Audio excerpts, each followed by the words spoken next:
கூட்டு வராது. நமக்கு 8வது ஊரத்துக்கு வீட்டுக்கு மேலால வரும். நம்ம லட்சத்து அமௌண்ட். அப்ப மறையெல்லாம் உடைஞ்சிருமா? அது சுனாமி வர. வீடு எல்லாம் அழிஞ்சு போகும்டா. உலகமே அழிஞ்சிரும்டா.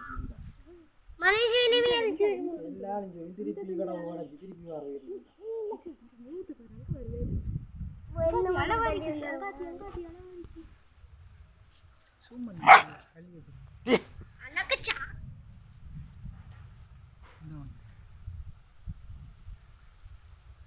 வச்சிருக்கு பாரு இந்த மாதிரி நிலத்தில் வச்சுதான் இந்த ஷேப்பில் வச்சிருக்கு.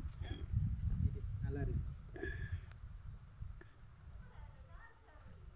வீட்டை கவர் பண்ணி மேலால அதுல போட்டு வேணும் இல்ல மங்க ஒன்று அடிச்சு பாரு அது லூஸா அடிக்காது இது பம்பி. அப்ப சாத்த கட்டல போட்டோ எறியுதானே அது அமத்து படத்தாது. இந்த நாயை பெரிய ஒரு நாய் எடுக்கணும் அப்படியே வாகனத்தோட சேர்த்து வச்சு எடுத்து பாருங்க. இவர்த்த வச்சு நிலத்தில் வைங்க தண்ணி நிலத்தில் அந்த ஒரு சைட் வச்சு வைங்க. அப்படியே கழிச்சு பிடிக்கணும். எந்த மாதிரி பிடிச்சிங்கடா இப்படி காட்டு அப்படி தெரியும். இப்படி வச்சு பிடிச்சிங்கன்னா இந்த மாதிரி வடிவம் எடுக்கலாம். அதை இன்னும் கொஞ்சம் அப்படி வச்சு போட்டு எடுத்தாரு நாய் பெரிய இருக்கு. நாய் மாதிரி இருக்குது.